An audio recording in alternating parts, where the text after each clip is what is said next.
नमस्कार मित्रों। और कल की आपको याद होगा कि इस श्रृंखला के पहले एपिसोड में हमने बात की थी सरदार पटेल के उस पत्र की जो उन्होंने नेहरू को लिखा था और उसमें उन्होंने ज़िक्र किया था उन तमाम खतरों का जिनका अंदेशा लगा रहे थे वो भारत और चीन के संबंधों में, और वो इस बात की तरफ इशारा कर रहे थे कि कैसे हमें चीन को गलत नहीं समझना चाहिए और चीन दरअसल क्या इरादे रखता है, उसकी तरफ उनके पूरे इरादे, और उसको उन्होंने तमाम कारण दिए थे कि क्या हमारे नॉर्थ में और नॉर्थ ईस्ट में सिचुएशन है।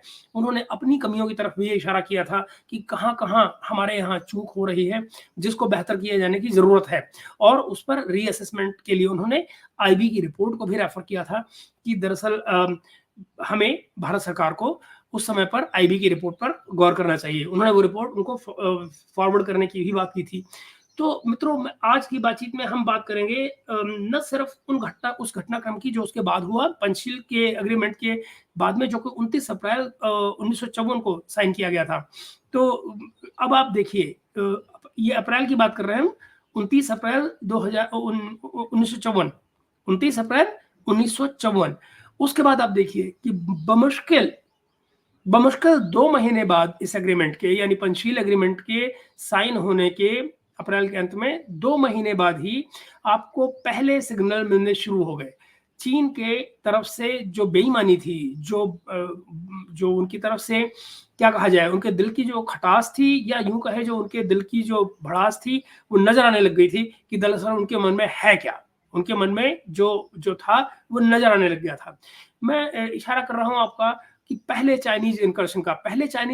सबसे पहला चाइनीज़ इनकर्शन हुआ मित्रों, वो हुआ बाराहोटी में। बाराहोटी में ये इनकर्शन हुआ जून 1954 में। Excuse me. जून 1954 में पहला इनकर्शन हुआ बाराहोटी में। इसके बाद 1 नहीं, 2 नहीं, 3 नहीं, सैकड़ों इनकर्शन हुए।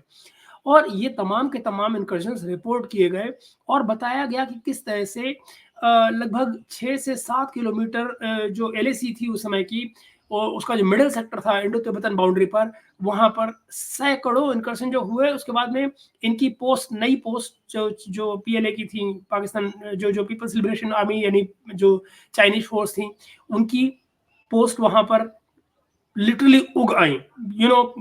ओवरनाइट वहाँ तैयार होनी शुरू हो गई, और ये फ्रीक्वेंसी जो थी वो भी बढ़ने लग गई। यानी चाइनीज फौज की जो वहाँ पे जो फ्रीक्वेंसी थी पेट्रोलिंग की, वो बहुत बढ़ने लग गई। हिंदू अखबार ने उस जमाने में गवर्नमेंट सोर्सेज को कोट किया और बताया कि चीन जो है वो अपना जो शियाओकांग मॉडल है, शियाओकांग मॉडल गांव का एक मॉडल था मित्रों, जिसके मायने थे कि जो मॉडरेटली प्रॉस्परस विलेज का एक मॉडल था चाइना का मॉडरेटली प्रॉस्परस विलेज किस्म का मॉडल था, जिसको ये शियोकांग कहते थे। तो शियोकांग मॉडल जो विलेजेस का था, इसको वहां पर एस्टेब्लिश किया जाने लगा, यानी कि इस तरह की बस्तियां बसाई जाने लगी उस तरफ को। ये था कौन सा इलाका? मिडिल सेक्टर हमारे एलएसी का, उस जमाने का। ये तमाम विलेजेस जो थे, इनको वहां बसाने का, कंस्ट्रक्ट किए जाने का मेन ऑब्जेक्टिव था सो कॉल्ड पॉवर्टी एलिवेशन। ये गरीबी हटाओ आंदोलन के तहत चीन चला रहा था और वहां बस्तियां बना रहा था। बट किसी ये बात पूछी जा सकती थी उस जमाने में कि भाई इस तरह के गांव को प्रिसाइजली इंडिया के उत्तरी बॉर्डर पर बनाने की क्या जरूरत थी? भाई आप कोई और बना लेते। लेकिन ये अगर अगर अगर कोई तो उद्देश्य होता, लेकिन पर्पस तो साफ था। पर्पस तो जमीन पर कब्जा करने का था, पर्पस तो आपकी बाउंड्री के अंदर घुसना था। तो वो जो हम कहते हैं ना, थोड़ा थोड़ा करके चीन को जो अंदर घुसने वाली बात, ये वही तरीका था कि गांव बसाने के नाम पर वो बाउंड्री पर लगातार आपकी तरफ को इनकर्शन कर रहे थे। अब देखें, इन गांवों का पर्पस जो था वो डबल था। एक कि वो अपनी बस्तियां बसा रहे थे, दूसरा आपके यहाँ इनकर्शन कर रहे थे। दोनों तरफ ही चीज और कब्जा हुआ जा रहा था उनका। इसके अलावा जो तिब्बतन्स थे और जो हंस थे वहां पर, जो वहां ऑलरेडी सेटल थे, वो उनमें मिलते जा रहे थे। यानी कि जो पूरे इलाके के, बॉर्डर इलाके की जो डेमोग्राफी थी, वो चेंज हो रही थी। और इसके साथ ही जो चाइनीज फौज थी, उसके लिए वहां पर गैरिसन बनाने के बेसिस क्रिएट हो रहे थे। तो वहाँ पर ये गैरिसन जो पीएलए के थे वो भी डेवलप होने शुरू हो गए।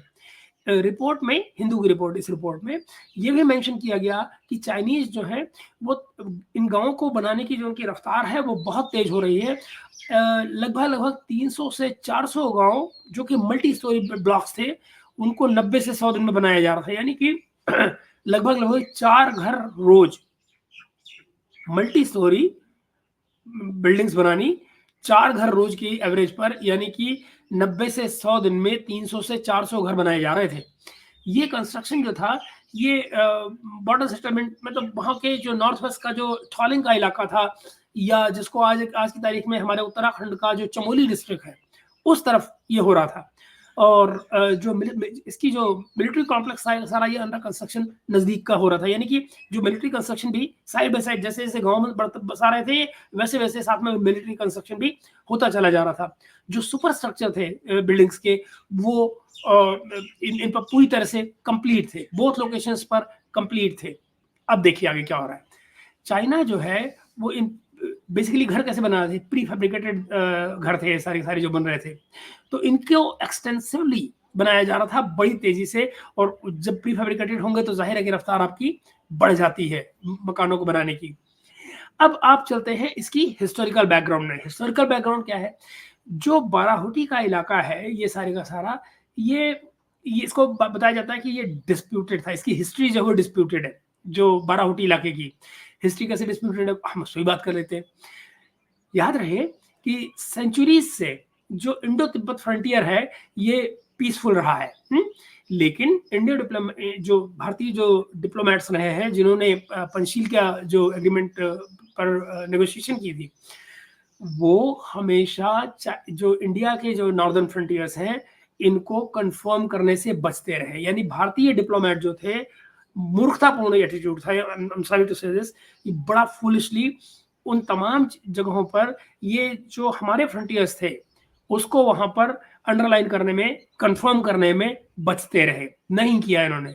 नतीजा ये कि जो फाइनल अकॉर्ड साइन हुआ अप्रैल, जिसका मैं जिक्र किया आपको 29 अप्रैल 1954 में, उसमें हमने ये जो लैप्स था हमारे डिप्लोमेट्स का, उसके लिए हमने बहुत डियरली पे किया, उसकी हमें भारी कीमत चुकानी पड़ी। वो कीमत कैसे चुकानी पड़ी हम उस पर आगे बात करेंगे ना, और देखते हैं। तो जब पंचशील का एग्रीमेंट साइन हुआ चाइना से, तो उसमें बेसिकली तिब्बत पर जो भारत के अधिकार थे, जो हमारे जिम्मेदारियां थी तिब्बत को लेकर, लिटरली हमने 100% सरेंडर कर दी। सरेंडर, आप सरेंडर के मायने जानते हैं। हमने लिटरली वहां सरेंडर किया पंचशील में, और तिब्बत के हमारे जो जिम्मेदारियां थी या जो हमारे अधिकार थे वहां पे वो सब, जबकि हमें बदले में उसके कुछ भी नहीं मिला। इस सरेंडर के बदले में हमने चाइना से कुछ भी नहीं लिया, दे सब कुछ दिया। ये कंप्लीट सरेंडर था जो हमने चाइना को किया। और नतीजा क्या था? नेहरू की इस डॉक्ट्राइन का, जो कि डॉक्ट्राइन क्या थी, नेहरू हर हालत में चीन के साथ दोस्ती चाहते थे, हर हालत में। मैं बार बार ये शब्द इसलिए दोहरा रहा हूं क्योंकि जब आप हर हालत में दोस्ती चाहते हैं तो आप सिर्फ सरेंडर ही करते हैं, फिर आप सिर्फ देते हैं, बदले में आपको कुछ नहीं मिलता है। और भारत के साथ ठीक यही हुआ उन दिनों में। तो और इसका जो परिणाम थे, इसके परिणाम दोस्तों देखने के लिए दिल्ली को बहुत दिन इंतजार नहीं करना पड़ा। मैं आपको इसी मामले पर तमाम जो आईबी की इस बारे में जो दृष्टिकोण था वो क्या था, वो उस पर भी हम बात करते हैं। पहले हम चलते हैं इस सो कॉल्ड जो डिस्प्यूट है उसकी हिस्ट्री में। जुलाई 2052 में एक नोट छपा आया था बाहर, जिसे कहते हैं border disputes and collection of taxes by Tibetans in Garhwal district. ये आईबी की एक रिपोर्ट है जिसमें आईबी डिस्क्राइब करती है टोपोग्राफी इस इलाके की, और बताती है कि जिसको मैंने बताया आपको कि जो उत्तराखंड का आज का हमारा चमोली डिस्ट्रिक्ट है, इसकी बात हो रही है। इस इलाके में ये तमाम रिपोर्ट है वो इस इलाके को लेकर है। आज का चमोली डिस्ट्रिक्ट, तब का इसको हम जो गढ़वाल डिस्ट्रिक्ट कहा करते थे तिब्बतन उसमें। तो जो गढ़वाल तिब्बतन बॉर्डर है इसको क्रॉस किया जाता था माना और नीति वैलीज के जरिए, जहां पर ओपन प्लेसेस थे और हैबिटेशन था, ओपन प्लेसेस थे, वहां से इनको क्रॉस किया जाता था। जबकि बाकी का इलाका जो था वो वहाँ पे स्नो कवर्ड माउंटेन्स हुआ करते थे, पहाड़ी इलाका था जहाँ पे बर्फ पड़ी रहती थी। और बीच बीच में वहां के ग्लेशियर हुआ करते थे। तो अब देखिए कि जो आईबी की रिपोर्ट है वो आगे क्या कहती है कि इसका जो डिस्क्रिप्शन है इलाके का वो क्या है। वो कहते हैं कि दे आर, मैं आपको इनका इंग्लिश वर्जन दे रहा हूँ जहाँ पे वो लिखते हैं जो आईबी की रिपोर्ट में कि दे आर 4 passes बिटवीन नीति वैली एंड तिब्बत, नेमली गोछेंग पास, डामजन पास को टुनजुन पास भी कहा जाता है, होती पास एंड गेटी पास। अच्छा, नीति नीति पास जो है, नीति ये नॉर्दर्न मोस्ट विलेज है इंडियन टेरिटरी का, जो कि 11 किलोमीटर गोथिंग पास से है और दामजन पास से, यानी गोथिंग पास और दामजन पास से 11 किलोमीटर दूर पर ये एस्टेब्लिश है नीति पास। इसके अलावा कुछ और प्लेन्स हैं जो इन्हीं पासेस के आसपास इंडियन टेरिटरी के अंदर आते थे, वो भी वहीं पे थे। ओके, ये पासेस जो थे ये बेसिकली वाटरशेड लाइन मार्क करते थे, यानी नॉर्थ में तिब्बत, जिसको बाद में 1951 के बाद में चाइना बन गया, और साउथ में भारत। ये जो इंटेलिजेंस नोट है ये आगे लिखता है, सबमिट करता है, बल्कि मानता है, एक्सेप्ट करता है कि एक बार 19वीं शताब्दी में शॉर्ट बाउंड्री डिस्प्यूट हुआ करता था होती प्लेन को लेकर, और इसकी बैकग्राउंड देते हुए वो लिखता है कि लगभग 19वीं शताब्दी के आखिर में तिब्बतन्स ने यहाँ पर कस्टम्स की एक पोस्ट बना ली थी होती प्लेन पर, कस्टम्स तिब्बतन्स ने, और इस प्रैक्टिस को रोकने के लिए ब्रिटिश गवर्नमेंट ने फिर एक डिटैचमेंट भेजी थी गोरखास की, श्री धर्मानंद जोशी के नेतृत्व में। तो श्री धर्मानंद जोशी जो है उनके नेतृत्व में गोरखास की एक डिटैचमेंट गई थी इस पूरे इलाके में 1890 में, है ना, और इस प्रैक्टिस को उस गोरखा ब्रिगेड ने फिर रोका था, इस टीम ने गोरखास की। फिर जो तिब्बतन ऑफिशियल्स हैं जिनको सरहद सारजी कहा जाता है, ये मिस्री थे तिब्बतन ड्रेंगजॉन और डिस्ट्रिक्ट कमिश्नर के, तो वो यूजुअली क्रॉस किया करते थे इस बॉर्डर को तुंजुला पास पे, और यहीं से ट्रेडिंग का शुरुआत हुआ था। इसी ट्रेडिंग की शुरुआत इस जगह पे तुंजुला पास से ट्रेडिंग की शुरुआत की गई थी। इस तमाम पास, इस जगह का जो एक्सेस था वो बहुत मुश्किल था, जिससे इलाके पर ध्यान रखा जाना वो ही मुश्किल था। इसलिए ब्रिटिश जो है वो इस बात को समझ गए कि इस जो तिब्बतन इलाका कि जो तिब्बतन ऑफिशियल्स हैं उनको इस इलाके में कैसे आने से रोका जाना है, उसको ब्रिटिश ने फटाफट ऑर्गेनाइज करना शुरू किया। उनको मालूम था कि इस इलाके को इसी तरह संभाला जा सकता है।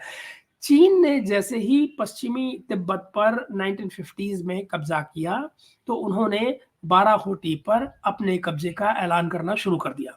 उन्होंने बाराहोटी पर अपना इलाके को क्लेम करना शुरू कर दिया, उन्होंने बाराहोटी को अपना इलाका बताना शुरू कर दिया। कब? 1950 के बाद से। आईबी यहाँ पर अपनी रिपोर्ट में रिकमेंड करती है भारत सरकार को कि ये जरूरी है कि दिल्ली तिब्बत को, गवर्नमेंट ऑफ जो तिब्बत की सरकार है उसको, और इसके जो ड्रोनब्रॉन जो है, जो कमिश्नर है, उन सबको ये क्लियर करे कि होती प्लेन भारतीय टेरिटरी में है और तिब्बतन्स को इसका कोई अख्तियार नहीं है, कोई अधिकार नहीं है कि वो कोई भी कस्टम की पोस्ट यहाँ पर बनाए, जो कि बनी हुई थी। तो आईबी ने कहा कि हमें इस बात को लेकर ऑब्जेक्शन करना चाहिए कि तिब्बतन यहाँ पर इस तरह की कोई कस्टम पोस्ट नहीं बना सकते, क्योंकि ये टेरिटरी भारत की है, और इसके अलावा वो यहाँ पर कोई अथॉरिटी भी नहीं एक्सरसाइज कर सकते, कोई भी अपनी ऑफिशियल एक्टिविटी इस इलाके में नहीं कर सकते। अब तो लेकिन तिब्बतन गवर्नमेंट की जो इंडिपेंडेंस थी वो बड़ी तेजी से यहाँ पर खत्म हो रही थी। क्यों? ऑफ कोर्स चाइनीज इनकर्शन शुरू हो चुका था। अब इससे पहले कि पंचशील की स्याही सूखती, पंचशील एग्रीमेंट की, भारत को ये अंदाजा होना शुरू हुआ, भारत को डिस्कवरी हो गई कि जो चीन के साथ तमाम समस्याएं थी वो खत्म नहीं हुई थी, और जबकि प्रधानमंत्री हमारे तब के नेहरू जी वो पार्लियामेंट में ये अनाउंस कर चुके थे कि हमारी चीन के साथ तमाम समस्याएं खत्म हो चुकी है। तो वो दरअसल वो कितना बड़ा झूठ था, वो कितनी फेक स्टेटमेंट थी, इसका अंदाजा भारत को बहुत जल्दी लगने लग गया। पहला जो मैं बताया 1954 में पहला इनकर्शन चाइनीज़ 1954 जून में हो गया और इसके बाद में जैसा मैंने बताया सैकड़ों और हुए और अल्टीमेटली वो रिजल्ट कहाँ आया इस इनकर्जन का, वो 1962 में आया, जो अक्टूबर 1962 में चाइना ने अटैक किया। इस सारी कहानी की जो आयरनी है वो क्या है कि पहला इंट्रूजन जो है जो चाइना ने किया था उसमें चाइना ने क्लेम ये किया कि भारत ने इनकर्शन किया है, भारत ने इनकर्शन किया है, ये कहकर चाइना ने अपना जो अटैक है वो शुरू किया था। हालांकि बाराहोटी जो था वो वेल विद इन भारत के अंदर था, भारत की सीमा के पूरी तरह अंदर था, उसके बावजूद बाराहोटी पर हमला किया गया और कहा गया कि भारत ने हमला किया है। ये जो इलाका था बाराहोटी का, ये साउथ ऑफ टुंजला के पड़ता था। तो तमाम आर्गुमेंट जो डिस्प्यूट के थे वो चलते रहे और हंड्रेड्स ऑफ नोट्स इंडिया और चाइना के बीच में एक्सचेंज होते रहे दनादन कि नहीं ये हमारा, ये नहीं है हमारा, ये तुम्हारा, ये हमारा, इस तरह के चलते रहे। टी.एन. कॉल साहब जिन्होंने पंचशील एग्रीमेंट को नेगोशिएट किया था इससे पहले कि उनको टी.एन. कॉल की भी एक कहानी है। टी.एन. कॉल चाइना में थी, इन्होंने नेगोशिएट किया पंचशील एग्रीमेंट और जैसे ही इन्होंने नेगोशिएट किया उसके बाद में इनको वापस भेज दिया गया। क्यों भेजा गया था वापस, उसका कारण जानना जरूरी है। जनाब एक चाइनीज औरत के साथ में अफेयर चला रहे थे चाइना में, तो आप समझ सकते हैं कि लॉयल्टीज कहाँ थी और क्यों जब चाइनीज इस एम्बेसडर को कोई बात कहते थे तो ये जो एम्बेसडर साहब है ये क्यों उससे बड़ी जल्दी इंप्रेस हो जाया करते थे, अब आप समझ सकते हैं। खैर बाद में इसको फिलोसॉफिकली एक्सप्लेन किया गया कि जो टेरिटोरियल डिस्प्यूट्स नियर और डिस्टेंट नेबर्स के साथ में जो हैं वो तो एजेस से चले आ रहे हैं, सैकड़ों साल से चले आ रहे हैं। ये एक फिलोसॉफिकल एक्सप्लेनेशन थी जो बाद में दी गई। मैं क्या कहूँ, जहाँ कोई बस नहीं चले वहाँ फिलोसफी लेकर आ जाओ, जबकि मामले क्या होते हैं, मामले होते हैं फिजिकल, बाउंड्री होती है फिजिकल चीज, उसको आप फिलोसॉफिकली एक्सप्लेन नहीं करते, मगर उस फिजिकल बाउंड्री को फिलोसॉफिकली एक्सप्लेन किया जा रहा था भारतीय जनता को। क्या कहा जाए, है ना। अब सवाल ये है कि क्या ये जो बाउंड्रीज का डिस्प्यूट था उसको वॉर के जरिए सॉल्व किया जाए, ये भी एक सवाल था, या धमकी के जरिए सॉल्व किया जाए, ये एक और बात थी, या कि यूज ऑफ फोर्स या कि बड़े सिविलाइज्ड पीसफुल मेथड नेगोशिएशन का जो होता है उसके जरिए किया जाए। Both side, both China and India ये प्रोफेस कर रहे थे हम अपनी ये जो 5 प्रिंसिपल थे पंचशील के, जिनका मैंने आपको कल जिक्र किया, और दरअसल कह रहे थे कि इसी में हमारी भविष्य की उम्मीदें रखी हुई हैं, लेकिन ये बेसिकली इन प्रिंसिपल्स ने टी.एन. कॉल और भारत की सरकार और टी.एन. कॉल के तमाम साथियों को नींद में डाल दिया था। Panchsheel agreement was nonsense. In the mean time Chinese ने क्या किया, उन्होंने बाराहोटी को वूजे के नाम से बुलाना शुरू कर दिया, उन्होंने मतलब नाम ही बदल दिया। आप देख रहे हैं, कुछ याद आ रहा है आपको अभी जो कुछ हो रहा है अरुणाचल प्रदेश में, इसका ये शुरुआत वैसी ही थी। अभी वो अरुणाचल प्रदेश का नया नाम दे रहे हैं, उन एरियाज का नया नाम दे रहे हैं। ठीक इसी तरह से उन्होंने 62 में भी किया था, 62 की वॉर से पहले किया था, और बाराहोटी का नाम उन्होंने वूजे रखना शुरू कर दिया, जिससे कि जो इंडियन डिप्लोमेट्स हैं उनके दिमाग में कंफ्यूजन डाला जा सके। यही चीज ने जो है वो अरुणाचल प्रदेश में जो अब हो रही है। अब आप देखें बाद के उन महीनों में क्या हुआ, चाइनीज ने इंसिस्ट करना शुरू कर दिया कि एक ज्वाइंट इन्वेस्टिगेशन टीम भेजी जाएगी इन स्पॉट्स में, बाराहोटी के तमाम इलाकों और उसके आसपास के इलाकों में, जिसको दिल्ली ने कभी बीच में जो है वो इसके लिए दिल्ली ने रिफ्यूज किया बेसिकली उस टाइम पर कि भाई ये ज्वाइंट इन्वेस्टिगेशन टीम नहीं भेजी जाएगी इन इलाकों में। तो मेन रीजन जो जिसके लिए चीन बार बार कह रहा था कि हम इंसिस्ट कर रहे हैं कि ये ज्वाइंट इन्वेस्टिगेशन टीम भेजी जाए, वो था कि बीजिंग को मालूम ही नहीं था, बीजिंग को ये क्लैरिटी नहीं थी कि बाराहोटी जो है वो टुंजला पास के साउथ में लोकेटेड है जो कि भारत में है। वो इसकी इग्नोरेंस दिखा रहे थे कि अच्छा ऐसा है, ज्वाइंट इन्वेस्टिगेशन टीम भेजेंगे और हम फिर देखेंगे कि ये कहाँ है। तो ये अपने इग्नोरेंस दिखाकर इस तरह की बात कर रहे थे। याद कीजिए, ऐसे में मैं आपको एक जगत मेहता साहब को कोट करना चाहूँगा। जगत मेहता साहब मिनिस्ट्री ऑफ एक्सटर्नल अफेयर्स में थे, डायरेक्टर चाइना उस टाइम पर। उनकी एक किताब भी है एक्चुअली, जिसका मैं आपको आगे रेफरेंस दूँगा। वो बेहद प्राइमर है एक तरह से आपके लिए। अगर आप 1962 के डिस्प्यूट को समझना चाहते हैं, तो आपको जगत एस मेहता की किताब है नेगोशिएटिंग फॉर इंडिया जरूर पढ़नी चाहिए।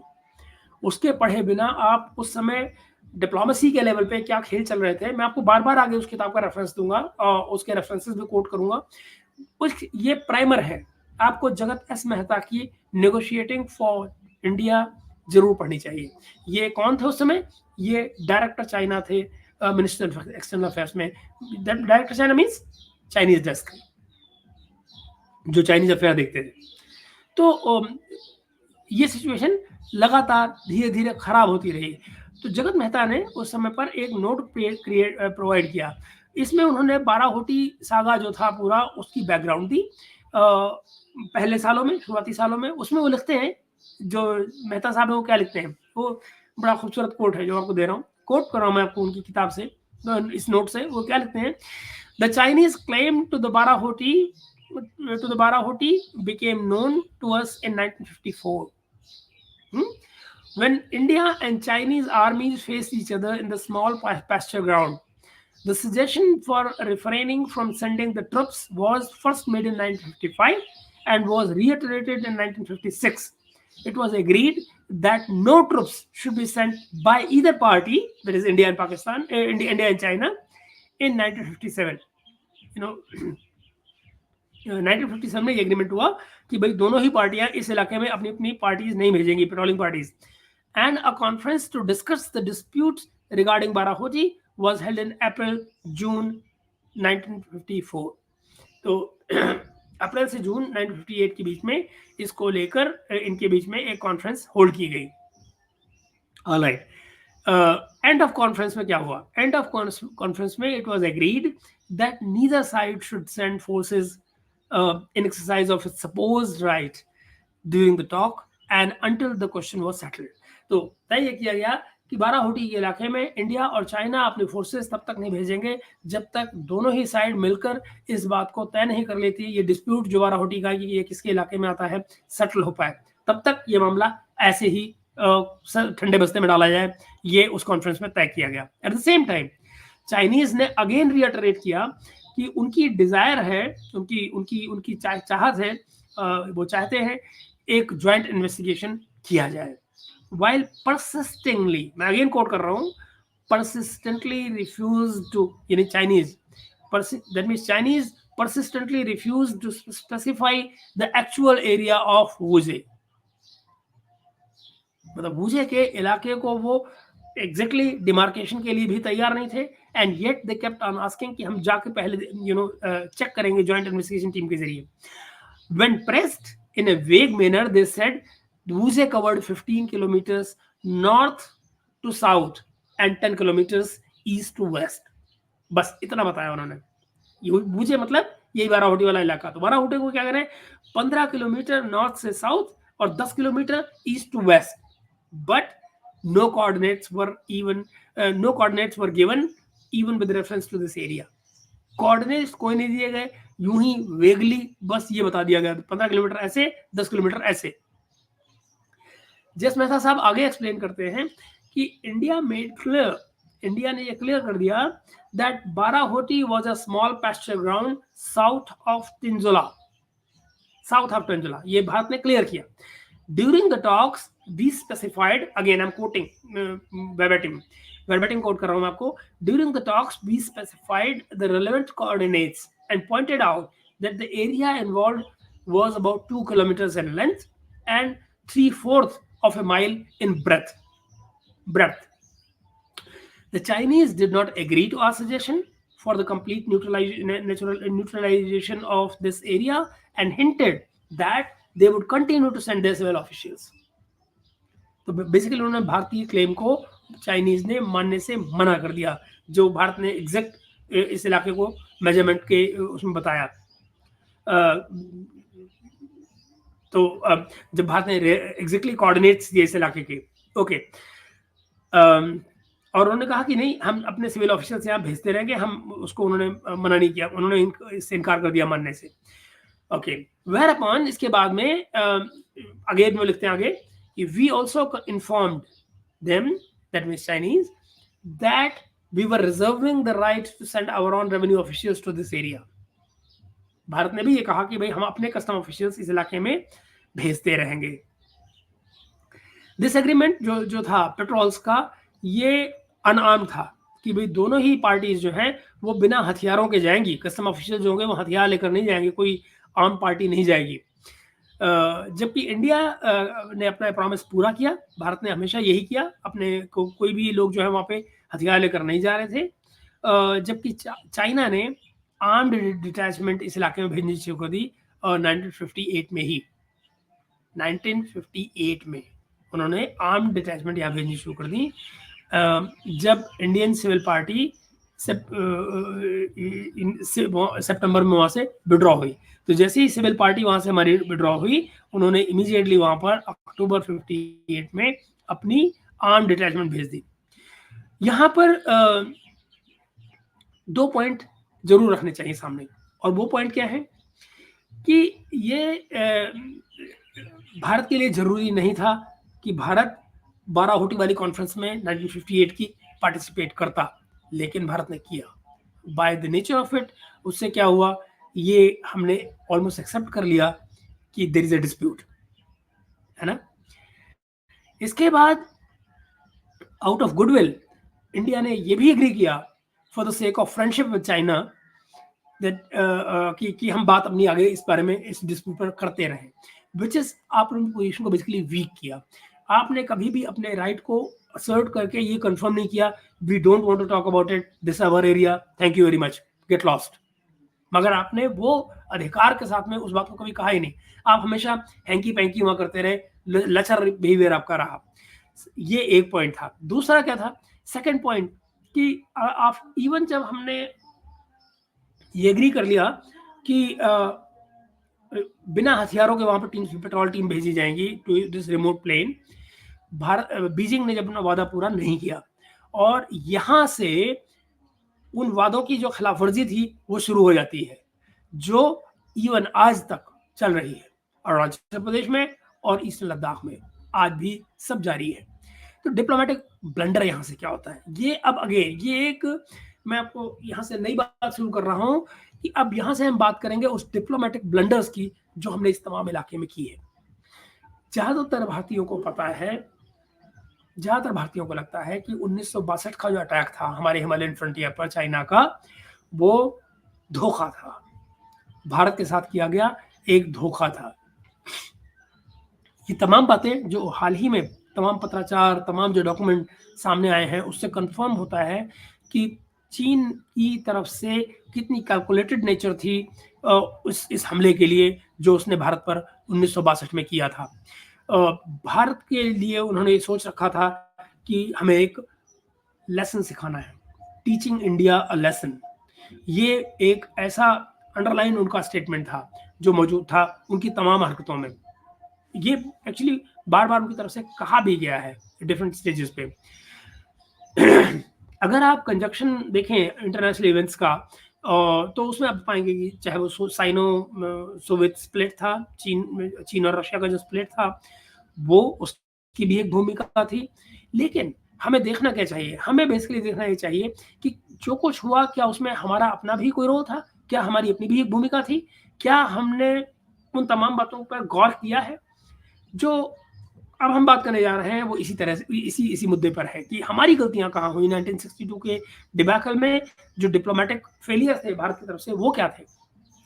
तो पूरी स्टोरी जो है वो 1962 की जो बातचीत थी वो आज तक बाहर नहीं आई है। खासकर जो प्रीमियर जाओ की जो तमाम मीटिंग्स थी, तो अगर आप ये किताब जिसका मैंने आपसे जिक्र किया, 2006 में किताब छपी थी नेगोशिएटिंग फॉर इंडिया, जिसका मैंने आपसे जिक्र किया, जगत मेहता की किताब है, तो इन्होंने इस पर कुछ पर्दा उठाया है। अब देखिए वो पर्दा क्या है, क्या होता है। जाओ भारत कब आए, भारत आए अप्रैल 17 में, 17 अप्रैल को आते हैं, और 2 दिन की यात्रा थी, लेकिन वो स्टे ऑन करते हैं। क्यों स्टे ऑन करते हैं? 1 टू 1 मुलाकातें करते हैं वो नेहरू के साथ में 7, नॉट 1 नॉट 2, 7 मुलाकातें उनकी होती हैं। इन मुलाकातों में उनके साथ कोई नहीं होता है सिवाय सिवाय 2 इंटरप्रेटर्स के, जो दुभाषी हैं वो उनके साथ रुकते हैं। भारत की तरफ से वो दुभाषी थे परांज पे, और चीन की तरफ से जो दुभाषिया थे वो थे शी। जगत मेहता साहब उसमें लिखते हैं कि इन कंट्रास्ट टू शाओ, जो कि एक डिप्लोमेट थे, एस डिप्लोमेट थे, प्राइम जबरदस्त डिप्लोमेट थे, और उनके पास तमाम डिटेल्स मौजूद थी। नेहरू के पास ऐसा कुछ नहीं था। नेहरू के पास कैपेसिटी ही मौजूद नहीं थी कि वो तथ्यों को सामने रख पाते। उनके पास वो सब कुछ तैयारी थी ही नहीं। बेसिकली कहने का मतलब ये कि Nehru had no homework, no ground work, no homework for these conversations. जो सीनियर मिनिस्टर थे, मजे की बात, अब जरा देखिए, आप ब्लंडर्स देखिए डिप्लोमेटिक क्या हो रहे हैं। जो सीनियर मिनिस्टर थे हमारी तरफ से, कौन थे वो? गोविंद बल्लभ पंत, मोरारजी देसाई, कृष्णा मेनन। अब ये नहीं कहा जाता है कि प्राइम मिनिस्टर की अप्रूवल थी या नहीं, लेकिन ये लोग झाओ के साथ में पर्सनली मिल रहे थे, 1 टू 1 अलग अलग मिल रहे थे। अब जरा सोचिए, मैं बात किनकी कर रहा हूँ? मोरारजी देसाई, जीबी पंत, गोविंद बल्लभ पंत, कृष्णा मेनन। ये झाओ से अलग से मिल रहे थे, ये प्रधानमंत्री के साथ नहीं मिल रहे थे, और ये तीनों भी एक साथ नहीं मिल रहे थे, ये अलग अलग 1 टू 1 झाओ से मिल रहे थे। अब जरा सोचिए, अब ये कोई नहीं जानता, आज तक कोई नहीं जानता कि क्या नेहरू की इसमें अप्रूवल थी या नहीं थी, मगर ये सब के सब सेपरेट मीटिंग कर रहे थे। चेन यी से भी वो अलग से ही मिल रहे थे। तो झाओ से चेन यी से अलग अलग मुलाकातें, और हर ऐसी मीटिंग के बाद, नेहरू की हर एक मुलाकात के बाद में फॉरेन सेक्रेटरी थे उस समय हमारे एस दत्त, उनको समराइज कर रहे थे नेहरू जी। तो नेहरू जी अपनी तमाम मुलाकातों को तब के फॉरेन सेक्रेटरी हमारे जो थे उनको समराइज कर रहे थे ताकि वो नोट ले पाए। बाय द वे, आपको हैरानी होगी, ये तमाम बातें, जो तमाम मिनट्स हैं उन मुलाकातों के कि क्या बात हुई, आज तक पब्लिक नहीं किए गए। आज तक ये पब्लिक नहीं किए गए सर। जरा सोचिए, चीन की तरफ से पब्लिक हो चुके हैं, रशिया में जो चीज़ें थी वो पब्लिक हो चुकी हैं, तमाम चीज़ें बाहर डॉक्यूमेंटेड हैं। हमारी भारत का जो वर्जन है वो आज तक पब्लिक किया ही नहीं गया। मुझे ये नहीं समझ में आता है कि दरअसल इससे फ़ायदा क्या होगा। आप हिस्ट्री को, भारत और चीन के रिश्ते, और यहाँ पर नेहरू के टाइम से लेकर इंदिरा गांधी के टाइम तक जो भी डिप्लोमेटिक मनोवर्स हुए हैं, वो भारत की तरफ से आज तक पर्दे में है। हमें मालूम ही नहीं क्या हुआ, किसने क्या कहा, किसने क्या एग्री किया, किसने क्या कहाँ साइन कर दिए, पता ही नहीं है कुछ, कम से कम पब्लिक डोमेन में नहीं है। जो पेनल्टीमेट मीटिंग थी, यानी आखिरी से पहली मुलाकात जो थी, उसमें झाओ ने कहा कि उन्होंने 6 पॉइंट रखे नेहरू के सामने, और ये उन्होंने, झाओ ने ये कहा कि वो उम्मीद करते हैं कि दोनों प्राइम मिनिस्टर, यानी चीनी प्राइम मिनिस्टर और भारतीय प्रधानमंत्री नेहरू, वो एग्री करेंगे। मीटिंग में नेहरू ने इन पॉइंट्स पर कोई भी ऑब्जेक्शन नहीं दिया, और क्या कहा उन्होंने, उनको ये सारे के सारे पॉइंट जो थे वो इनॉक्यूअस लगते रहे, अनऑब्जेक्शनेबल लगते रहे। मेहता साहब आगे लिखते हैं कि मेहता साहब फेल्ट अलार्म, जब इन 6 पॉइंट को उन्होंने पढ़ा, तो जो हमारे फॉरेन सेक्रेटरी थे, हमारे जो जेएस मेहता जो थे, जो कि चाइना डेस्क को हेड कर रहे थे, डायरेक्टर थे उसके, ही राइट्स ही फेल्ट अलार्म्ड जब उन्होंने पॉइंट पढ़े। क्यों? जरा सुनिए। पहला पॉइंट क्या था? जो 6 पॉइंट शाह ने दिए उनमें पहला पॉइंट क्या था? There exist no dispute, there exist a dispute with regard to boundary between the two sides. यानी चीन ने जो पहला पॉइंट भारत की तरफ रखा, भारत के सामने रखा, वो था कि there exist a dispute with regard to boundary between India and China. ये हमारे बीच बाउंड्री को लेकर एक डिस्प्यूट है। उसको नेहरू जी ने तुरंत मान लिया। अच्छा, तो मेहता जी ने क्या किया? मेहता जी ने देखा तो ये परेशान हुए, ये भागे फॉरेन सेक्रेटरी के पास। फॉरेन सेक्रेटरी के पास गए, एस दत्त उनके घर गए और उनको कहा कि भाई ये क्या हो रहा है, हमारे बीच डिस्प्यूट है, ये किसने कहा, हम तो नहीं मानते कि कोई डिस्प्यूट है, हमारी तरफ से बाउंड्री लाइन क्लियर है। तो फिर ये नेहरू जी कैसे नहीं कुछ कह रहे। तो मेहता के अलार्म होने की चीज को जो हमारे foreign secretary, then foreign secretary थे S Dutt, he didn't share it. उनको लगा क्यों परेशान हो रहे भाई, इसमें परेशानी क्या बात है, हमारे भी डिस्प्यूट है, अगर नेहरू जी ने मान लिया तो मान लिया, छोड़ो परे। वो एक्सेप्ट किया उन्होंने नेहरू का जो स्टैंस था उसको, फॉरेन सेक्रेटरी ने, और ये कहा उनको कहा ये काम करिए, आप प्राइम मिनिस्टर से मिल लीजिए। ओके, तो ये प्राइम मिनिस्टर के पास चले गए, नेहरू जी के पास चले गए मेहता जी, और नेहरू जी ने न सिर्फ इनकी बात को डिसमिस कर दिया कि इसमें अलार्म होने की परेशानी की कोई जरूरत नहीं है, बल्कि उन्होंने एग्री किया कि हाँ वहां पे एक डिस्प्यूट है। नेहरू जी ने एग्री कर लिया कि डिस्प्यूट है, जो लिखा हुआ है, जो कहा गया वो ठीक है, चाइना जो कह रहा है वो ठीक है।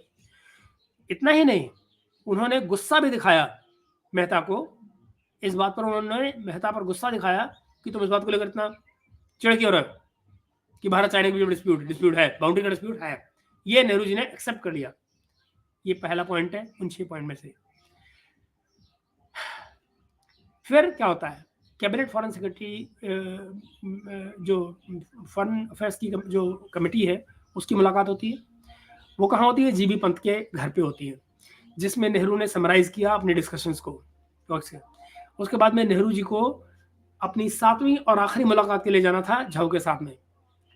ओके, तो ये जो मेहता साहब थे, मेहता साहब ने बड़ा बोल्डली हिम्मत की और मेंशन किया फिर से उस मीटिंग में कि ये जो पॉइंट्स हैं, जो 6 पॉइंट, हम इनको सब्सक्राइब नहीं कर सकते, एज अ कंट्री हम इसको सब्सक्राइब नहीं कर सकते, ये गलत हो रहा है, और अगर हम इनको एक्सेप्ट करते हैं तो फिर अगर चाइना हमारे बाउंड्री के अंदर घुसेगा तो हम उसको कुछ नहीं कह पाएंगे। ये डिप्लोमेटिक पॉइंट जगत मेहता साहब ने रेज किया नेहरू के साथ उस मीटिंग में। कैबिनेट फॉरेन अफेयर्स की जो कैबिनेट कमेटी मीटिंग थी उसमें उन्होंने इसको रेज किया सबके सामने। प्राइम मिनिस्टर ने उनकी बात सुनी और कुछ नहीं कहा, चुपचाप जाकर अपनी कार में बैठ गए। आगे लिखते हैं मेहता साहब कि जो फॉरेन सेक्रेटरी थे उन्होंने उसको बाद में डांटा और कहा कि आपकी हिम्मत कैसे हो गई कि आपने प्राइम मिनिस्टर से इस तरह बात की, और वो भी उनकी कैबिनेट कमेटी, उनकी कैबिनेट मेंबर्स के सामने, यानी कैबिनेट मेंबर्स के सामने एज ए ब्यूरोक्रेट आपने ये इतनी बड़ी बात उनको कैसे कह दी कि वो जो सोच रहे हैं और कर रहे हैं वो गलत है। यानी कि बात नाक पे आ गई, इज्जत पे आ गई, देश गया तेल लेने, देश की बाउंड्री सरेंडर हो रही है, इसको कोई किसी ने चिंता नहीं की। अब आप समझ रहे हैं मैं आपसे बार बार क्यों कह रहा हूँ कि ये किताब प्राइमरी रीडिंग है। अगर आप भारत और चीन के संबंधों को समझना चाहते हैं जरूर पढ़िए इस किताब को। उस फाइनल मीटिंग में नेहरू ने झाओ को कहा कि वो इन 6 पॉइंटों को सब्सक्राइब नहीं कर पाएंगे, और सिर्फ वो भी उनके जाने से पहले बात हुई है। फिर झाओ ने कहा कि भाई ये चाइनीज प्रस्ताव है, ये चाइनीज प्रस्ताव है, आप नहीं मान रहे, मैं इन्फॉर्म कर दूंगा अपनी साइड को। फिर आगे मेहता साहब कहते हैं कि अपने एक्शन को जस्टिफाई करते हैं वो ये कहते हुए कि ये मेरा ऑब्लिगेशन था, मेरी ड्यूटी थी कि मैं अपनी सलाह दूं, फिर चाहे कुछ ने मांगी हो या ना मांगी हो, क्योंकि वो नेशनल इंटरेस्ट में थी। ये अपनी बात को वो जस्टिफाई करते हैं कि मैंने क्यों नेहरू को ये बात बिना सलाह मांगे सलाह दे दी, क्योंकि मुझे लगा कि नेशनल कॉज है, देश का नुकसान होने जा रहा है, अगर मैं नहीं आवाज उठाऊंगा, नहीं पॉइंट आउट करूंगा तो हम बाउंड्री सरेंडर कर जाएंगे, और चूंकि हम ये मान लेंगे कि डिस्प्यूट है तो जो चाइना इंकर्जन करेगा तो हम उसको कुछ नहीं कह पाएंगे। देखिए, अगर एक साइड ये कन्विंस्ड है कि उसकी पोजीशन 100% सॉलिड है और वो किसी भी आर्गुमेंट में अपनी पोजीशन को सस्टेन कर सकता है, स्पेशली अगर बायलैटरल इशू है, तो फिर ये पोजीशन लेना उसका परफेक्टली लॉजिकल है कि वो अपनी बात को स्ट्रांगली रखे और अपनी बात पे अटक जाए। नेगोशिएशन थ्योरी में इसको क्या कहा जाता है? नेगोशिएशन थ्योरी में इसको कहा जाता है पोजिशनल बार्गेनिंग।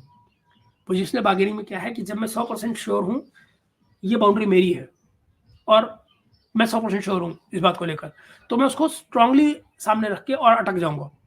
क्यों? क्योंकि मुझे मालूम है कि आई एम श्योर। मगर जब आप पहले से ही लचर पोजीशन ले लेते हैं तो फिर मामला गड़बड़ हो जाता है।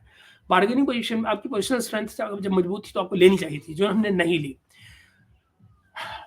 और इस तरह की चीज कब होती है? अच्छा, ये पोजीशन कौन ले रहा था? ये पोजीशन चाइना ले रहा था। जो पोजिशनल जो स्ट्रेंथ थी वो चाइना ले रहा था।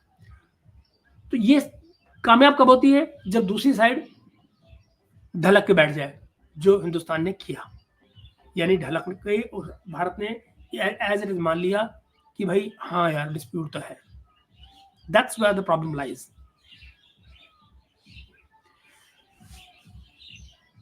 और या फिर कि न सिर्फ कि आदमी इस तरह से अपनी पोजीशन को स्ट्रांगली रखे, या कि और भी तरीके हो जिनसे वो अपनी बात को स्ट्रांगली सामने रख पाए। जैसे फॉर एग्जांपल नेगोशिएशंस में 100% डिमांड कर देना। आप 100% अपनी नेगोशिएशन में डिमांड रख दीजिए, हम माय वे और हाईवे ऐसे है, मानो तो ठीक, ना मानो तो ठीक। उसमें भी आप, और उसमें क्या होता है कि सामने वाली साइड कंसेशन देने को तैयार हो जाए। अगर आप कंसेशन सामने वाली साइड से इस बिना पे ले लेते हैं, जिसको वो कहते हैं ना, हम लोग किस तरह से चाइनीज टेरिटरी लेते हैं, उठा के वहां तक ले ग्रैब कर लिया, और फिर आपने क्या कहते हैं, अच्छा चलो नहीं मान रहे हो, कोई बात नहीं, थोड़ा थोड़ा दाएं बाएं कर लेते हैं, थोड़ा थोड़ा आगे पीछे कर लेते हैं। और यही टिपिकल, जिसको सलामी स्ट्रेटजी आप कहते हैं चाइना की, ये वही है। आपने 100% क्लेम कर लिया, उसके बाद में 50-50 पे एग्री कर लिया, जबकि था आपके पास कुछ भी नहीं। दिस इज दैट सलामी स्ट्रेटजी।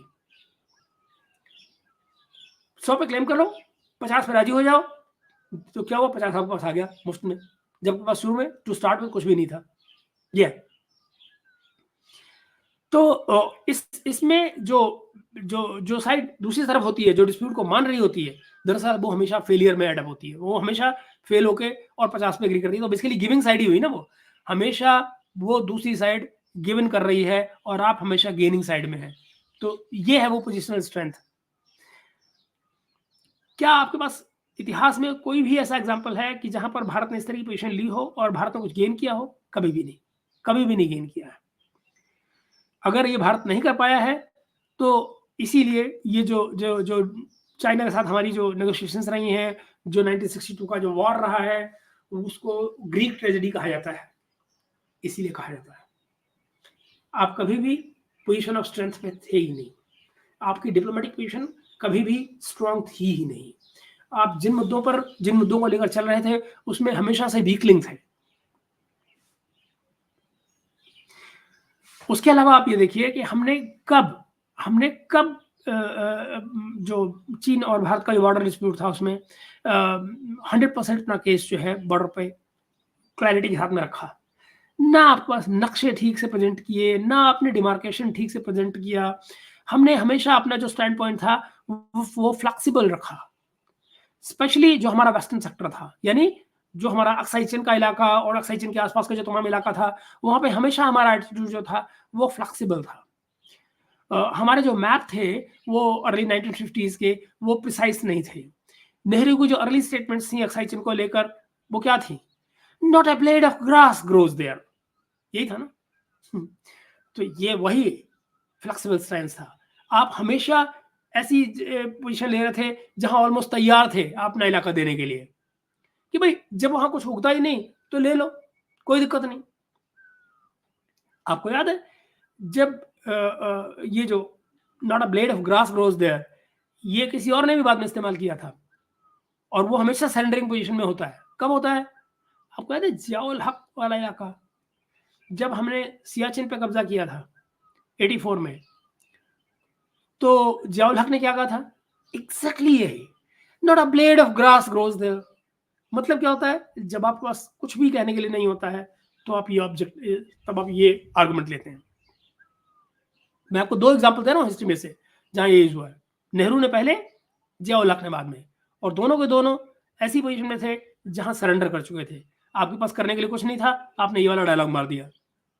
आप सुने? अब ये जो 1952 1950s में कहा जाता है कि हमने पोजिशनल बार्गेनिंग करनी शुरू की थी, लेकिन लेट 1950s में, लेकिन दरअसल कैसे ये हुआ उसके फैक्ट आज तक छिपे हुए हैं। हमारे पास इसकी सच्चाई आज तक है नहीं। जो जो तथ्य हैं, जो डॉक्यूमेंट्स हैं, वो आज तक हमसे छिपाए गए हैं, जिसका मैंने जिक्र किया आपसे कि नेहरू के टाइम से लेकर इंदिरा गांधी के टाइम तक भारत चाइना संबंधों में जो डॉक्यूमेंटेशन है वो छिपा हुआ है। 60s की टॉक में दोस्तों जो जगत मेहता साहब थे, इन्होंने भारतीय टीम का नेतृत्व किया था और वो लिखते हैं इस बारे में, जरा देखिए वो क्या लिखते हैं। मैं आपको वर्बैटिम कोट कर रहा हूँ उस किताब में से। The Indian side was hemmed by the imposed political constraints. Imposed political constraints. Indian side जो थी वो टीम जिसको जगत मेहता लीड कर रहे थे उसके बारे में बात कर रहे हैं। मैं फिर आपको अंडरलाइन कर रहा हूँ पोजीशन। देखिए वो क्या लिखते हैं अपनी जिस टीम को लीड कर रहे थे उसके बारे में। Indian side was hemmed by the imposed political constraints. ये दो पैरेलल रिपोर्ट्स बाद में पब्लिश हुई थी, जिसमें एक डॉक्यूमेंट में उन्होंने कुछ एविडेंस दिया था। वो एविडेंस क्या था कि ऑन ये एविडेंस क्या था, on which each side relied in support of its stand. यानी दोनों ही साइड अपनी अपनी जो पॉइंट ऑफ व्यू था, अपना अपना जो स्टैंड था, उसकी सपोर्ट पर रुके हुए थे। कोई भी दूसरे को गिवन नहीं कर रहा था। Okay, the Indian side were advocates of the defence of the specified delineation already establish and communicated in PM's letters. प्रधानमंत्री की तरफ से जो चिट्ठियां गई थी चाइना को, उसमें जो उन्होंने पोजीशन ली थी बाउंड्री लाइन की, उसको वो अंडरलाइन कर रहे थे कि भाई हम we stand by that. And दूसरी तरफ जो चाइना की पोजीशन थी, उसने गिव एंड टेक का कोई इशारा ही नहीं था। उन्होंने 100% क्लेम किया, नथिंग डूइंग, नो टॉकिंग, माई वे और हाईवे। वो थी चाइना की पोजीशन। अब आप जानते हैं ऐसे में फिर नेगोशिएशन के कितने चांसेस बचते हैं। फिर देखिए जुलाई 1961 में आर के नेहरू जो थे वो सेक्रेटरी जनरल थे मिनिस्ट्री ऑफ एक्सटर्नल अफेयर्स में। आर के नेहरू वो चाइना गए। अब जरा गौर से सुनिएगा दोस्तों, 1961 में ये चाइना गए और मतलब चाइना गए थे on way back from Mongolia से आ रहे थे और चाइना में रुके थे बीच में। और उन्होंने कोशिश क्या थी, उन्होंने नेगोशिएशन की वहां कोशिश की, जो कि एक्रेमोनी में खत्म हुई, बदमिजाजी पे खत्म हुई। इंडियन रिकॉर्ड्स अगेन इस सारे मीटिंग्स के बारे में छिपे हुए हैं आज तक। लेकिन वुडरो विल्सन सेंटर में एक कोल्ड वॉर प्रोजेक्ट है। ये वुडरो विल्सन सेंटर जो है आजकल इसका जो डेस्क है उसको हेड कौन कर रहे हैं, वो हमारे दोस्त वो माइकल कुगलमैन वो हेड कर रहे हैं। मैंने एक्चुअली ये जब रिपोर्ट पढ़ रहा था मैं, तो मैंने अभी उनको मैसेज किया है, वॉइस मैसेज नोट भेजा है मैंने उनको कि मुझे ये तमाम रिपोर्ट जो उनके यहाँ की है उसका एक्सेस मिले, तो मैं ताकि मैं इसको आपको फिर खोलकर इस बारे में और बताऊंगा। ये रिपोर्ट इसका एक्सेस मैंने मांगा है उनसे भी आधा घंटा पहले। तो ओके, तो इसमें एक नोट है, एक इनकम्प्लीट नोट है जो दिया है दोस्तों, जो इस मीटिंग का है, जो आर के नेहरू और झाओ के बीच में हुई, उसका एक महानोट है। और ये कब का है कि जब एम्बेसडर हमारे थे जी पार्थसारथी साहब, आप जानते हैं उनको पाकिस्तान वाले कनेक्शन से। जी पार्थसारथी साहब एम्बेसडर थे और वो मिले एशिया डायरेक्टर जहां को इंडियन चाइना की फॉरेन मिनिस्ट्री में। और ये रेयर और बड़ा फैसिनेटिंग वर्बैटिंग अकाउंट है जो बताता है कि दोनों साइड्स की जो नेगोशिएशन के स्टाइल थे वो कितने अलग थे। तो I'm just getting access to that. Anyway, आगे आप देखिए, फिर एक और एग्जांपल देखिए, चौथा वो क्या है, 1970 में जब देखिए 1970 में मे डे की एक परेड हुई थी तियानमन स्क्वायर में, जहां पर चेयरमैन माओ इंडिया के चार्ज फेयर ब्रजेश मिश्रा साहब, आपको याद है ना, ब्रजेश मिश्रा साहब याद होंगे आपको वाजपेयी साहब के जमाने से। तो उस समय ब्रजेश मिश्रा साहब जो है वो चार्ज फेयर थे इंडियन एम्बेसी में बीजिंग में। तो 1970 के तियानमन स्क्वायर की इस मे डे परेड में चेयरमैन माओ जो है वो हाथ मिलाते हैं ब्रजेश मिश्रा से रोस्टम पे, और कहते हैं my greetings to President Giri, हमारे अभी भी गिरी थी उस टाइम पे, President Giri, and to Prime Minister Indira Gandhi. Shall we keep on quarrelling like this, क्या इसी तरह हमें अब झगड़े ही करते रहना है? ये बात कब की हो रही है? 1971 की। मैंने आपको बताया 1970 1971, let me just confirm it, मैं आपको एक सेकंड में, ये बात है 1970 की। 71 में हमारा वॉर हो रहा था पाकिस्तान से, है ना? तो 70 में तियानमन स्क्वायर में वो ब्रजेश मिश्रा को हाथ मिलाते हैं और उनसे कहते हैं कि क्या हमारे मेरे ग्रीटिंग्स दीजिएगा प्रेसिडेंट गिरी को और इंदिरा गांधी को, और ये बताइए क्या हम लोग इसी तरह लड़ते ही रहेंगे? अब जरा सोचिए, चीन भारत रिश्तों में माना जाता है कि ये बहुत गंभीर किस्म का अप्रोच था चाइना की तरफ से रिश्तों पर और डायलॉग पर रीस्टार्ट करने का। लेकिन इससे पहले कि ब्रजेश मिश्रा बीजिंग से फ्लाइट लेकर भारत आते और 1-to-1 यहाँ सरकार को अपनी रिकमेंडेशन देते इस तमाम मुलाकात के बारे में और उनकी इस ऑफर के बारे में, जनाब माओ के ये शब्द भारतीय मीडिया में लीक कर दिए गए। लीक ही नहीं किए गए, इसको ट्रिवियलाइज किया गया, और ट्रिवियलाइज किया गया माओ स्माइल के नाम से, माओ स्माइल के नाम से। अब आप कहेंगे ये कैसे हुआ?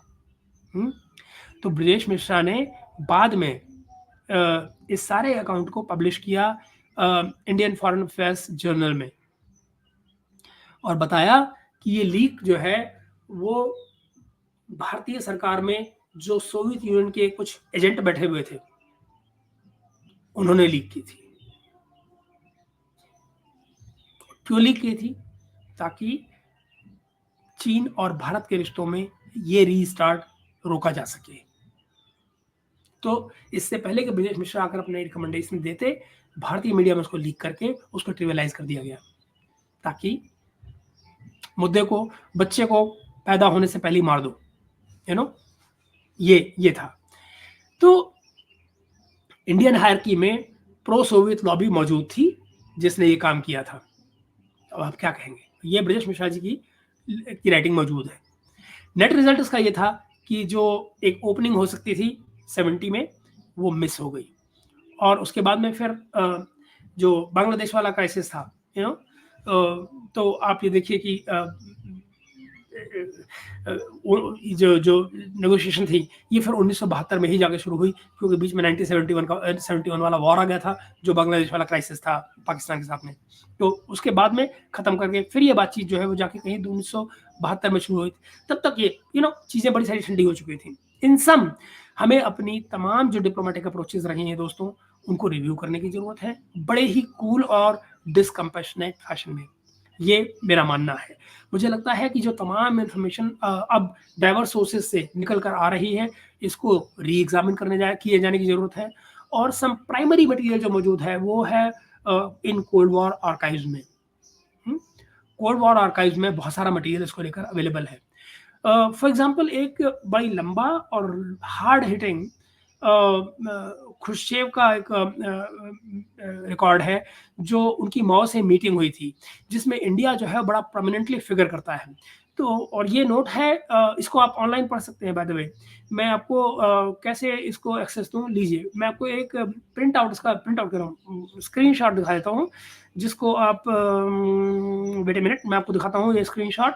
ये लीजिए, ये देखिए वो स्क्रीन शॉट, ये रिपोर्ट है जो मौजूद है उस समय की, जिसे आपको पढ़ना चाहिए। आप देख रहे हैं China's decision for war with India in 1962। तमाम डिटेल आपको इसके अंदर बड़ी फैसिनेटिंग मिलेंगी, है ना। Centre for international strategy technology and policy, जिसके अंदर ये रिपोर्ट मौजूद है, तो इसे आप पढ़िएगा। मैं आपको एक और किताब भी दिखा देता हूँ, जिस किताब का मैं सवाल जिक्र कर रहा हूँ, जगत मेहता साहब की किताब जो है वो है नेगोशिएटिंग फॉर इंडिया। ये है वो किताब मित्रों।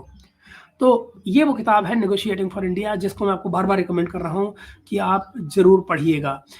ये किताबें मैं आपको और ये तमाम रिपोर्ट्स इसलिए रिकमेंड कर रहा हूँ कि अगर हम इन चीज़ों से अलग रहेंगे तो दरअसल इस तमाम क्राइसिस को समझ ही नहीं पाएंगे कि दरअसल कैसा बड़ा ब्लंडर था डिप्लोमेटिक जो नेहरू जी ने हमारे देश के साथ किया, जिसके चलते ये तमाम रिश्तों का बेड़ा गर्क हो गया।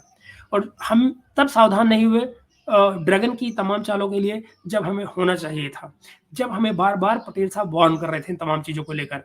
तो प्रोबेबली ये समय आ गया है कि वो तमाम डॉक्यूमेंट जो हाइडिंग में रखे हुए हैं नेहरू काल से लेकर इंदिरा गांधी के काल तक, उन तमाम को अब रिलीज़ किया जाए, पब्लिक डिस्कोर्स में चीज़ें आएँ, ताकि एक पब्लिक ओपिनियन भी डेवलप किया जा सके और इस पर खुलकर बात की जा सके। मित्रों, मैं आपसे रिक्वेस्ट करूँगा कि जब भी आप इन चीज़ों को पढ़ें, जो कुछ भी मैंने आपको रिकमेंड किया है, अपनी रिकमेंडेशन, अपने कमेंट, अपनी राय ज़रूर दें नीचे कमेंट्स में, और बताएँ कि आप किन और विषय पर और जानना चाहेंगे।